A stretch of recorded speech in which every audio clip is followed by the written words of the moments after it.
हमारे साथ है भाजपा के वरिष्ठ नेता कुलदीप बिश्नोई जी।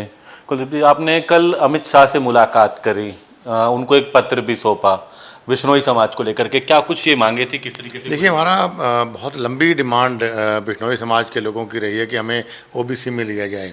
तो कल माननीय अमित शाह जी से बहुत लंबी मेरी चर्चा हुई इसके ऊपर और बहुत बढ़िया सकारात्मक रिजल्ट इसमें आते हुए मुझे दिख रहे हैं। हालांकि इस बात को लेकर शायद पहले आप जेपी नड्डा जी से भी मुलाकात कर चुके हैं, किस तरीके से देखते हैं कि राजस्थान चुनाव से जो है कितना फायदा होगा इस बात को लेकर के अगर सरकार निर्णय लेती है? हालांकि जेपी नड्डा जी के बाद अब आप अमित शाह जी से मिलिए। अब देखिए, फ़ायदा तो हर चीज़ जो कोई अच्छा काम करोगे तो निसंदेह लाभ तो उसका मिलता ही है, लेकिन जो हम समाज को ओबीसी में लेके आना चाह रहे हैं, इसको कोई राजनीतिक फ़ायदे के लिए लेके नहीं आना चाह रहे, क्योंकि ये बहुत लंबी मांग नौजवानों की रही है। क्योंकि अगर बिश्नोई समाज ओबीसी में आता है तो राजनीतिक तौर पर और आर्थिक तौर पर, शिक्षा के तौर पे और रोजगार के तौर पे समाज को बहुत लाभ मिलेगा। एक प्रश्न वही जुड़ा हुआ है, ये चर्चा थी जब आप भाजपा से जुड़े थे तो राजस्थान में इसका बड़ा फायदा होगा, आपकी अब क्या भूमिका रहेगी? हरियाणा, राजस्थान, किस तरीके से हम कहें, और आने वाले चुनावों की भी बात करें राजस्थान को लेकर के या फिर लोकसभा चुनावों को लेकर के? देखिए, निसंदेह लोगों का प्यार राजस्थान और हरियाणा के साथ साथ राजस्थान में बहुत मेरे ऊपर आशीर्वाद वहाँ के हमारे समाज के लोगों का है। और फ़ायदे की आपने बात की, निसंदेह 37 विधानसभा और 7 पार्लियामेंट में बिश्नोई बहुल्य एरियाज़ हैं और मैं बिश्नोई समाज का संरक्षक पिताजी के जाने के बाद मुझे समाज के लोगों ने बनाया, तो निसंदेह जो मुझे आशीर्वाद मिल रहा है वो समाज का मिल रहा है और मुझे बीजेपी आशीर्वाद देगी तो समाज का आशीर्वाद उनको मिलेगा।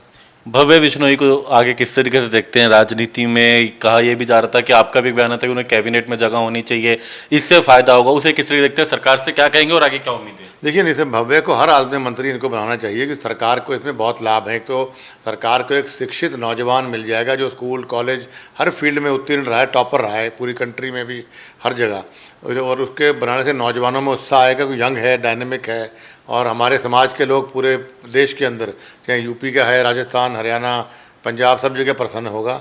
और हमारा जो भजनलाल जी का मेरा जो वोट बैंक है, चाहे वो बिश्नोई समाज से अलग वाला भी है, वो भी बीजेपी में डाइवर्ट होगा, इससे बीजेपी को लाभ है। दो प्रश्न मेरे को, एक तो कांग्रेस को लेकर के, क्योंकि अब लोकसभा के चुनाव हैं, ये तैयारी वर्ष है, 2023-24 चुनावी तैयारी वर्ष कहते हैं। हरियाणा की राजनीति कहाँ देखते हैं? क्योंकि एक तरफ तो गठबंधन में सरकार है, दूसरी तरफ कांग्रेस एक बड़ी चुनौती कहा जा रहा है बार बार। भूपेंद्र सिंह हुड्डा को लेकर आप क्या कहेंगे, कितनी बड़ी चुनौती रहेगी लोकसभा चुनाव में, विधानसभा चुनावों में? भूपेंद्र सिंह हुड्डा कोई चुनौती नहीं है, he is a finished, he is history.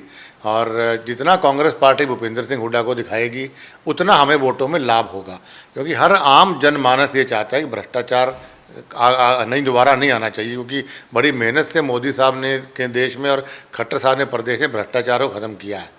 और भूपेंद्र सिंह हुड्डा के लोग अभी भूले नहीं सरकार को। भूपेंद्र सिंह हुड्डा की सरकार भूमाफिया की सरकार थी, प्रॉपर्टी डीलरों की सरकार थी। लोग दोबारा वो सरकार नहीं मानना चाहते कि जहाँ पे भय भ्रष्टाचार का माहौल हो।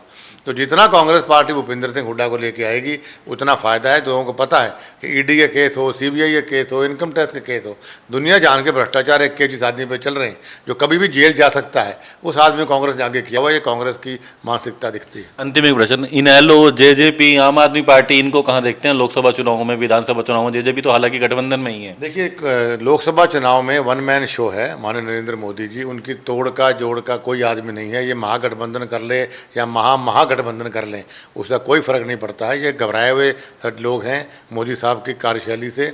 एक लोग जानते हैं कि नरेंद्र मोदी जी एक ऐसे बढ़िया नेता हमें मिले जिन्हें देश की मानते को दुनिया के नक्शे पे अव्वल नंबर पे ला के दे दिया है। आज भय भ्रष्टाचार का माहौल नहीं है और बल्कि अमेरिका तक के लोग भी हमारा लोहा मानते हैं। आम आदमी पार्टी अब हरियाणा में सोच रही है, दिल्ली के बाद पंजाब के बाद। पार्टी को तो मैंने ट्रेलर दिखाई दिया था आदमपुर में, केजरीवाल साहब खुद आए थे बाई इलेक्शन में मेरे बेटे के, और मान साहब 2 बार आए, दो मुख्यमंत्री आए, फिर भी उनके कैंडिडेट की जमानत जब्त करी हमने। तो हरियाणा में आम आदमी पार्टी है कुछ नहीं।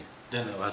तो कुलदीप बिश्नोई जी, इनका कहना है कि एक तो बिश्नोई समाज को, क्योंकि जो इन्होंने मांगे रखी, पहले जेपी नड्डा से मुलाकात करी, अब अमित शाह से मुलाकात करी, उनका कहना है कि जो उन्होंने मांग रखी है उनको भी ओबीसी वर्ग में केंद्र में शामिल किया जाए तो इसका फायदा तमाम लोगों को है, ओबीसी समाज को भी है, पार्टी को और सरकार को भी है। ये तमाम बातें तो रखी, लेकिन साथ साथ भव्य बिश्नोई उनको लेकर के, हालांकि हम अगर आदमपुर चुनाव की बात करें तो मुख्यमंत्री ने भी कहा था कि केवल विधायक नहीं रहेंगे। तो ऐसे में कुलदीप बिश्नोई जी का कहना है कि अगर भव्य बिश्नोई को सरकार में जगह मिलती है तो कहीं ना कहीं इसका फायदा होगा सरकार को भी, और तमाम समाज के लोग जो हैं वो भी कहीं ना कहीं इससे उत्साहित होंगे।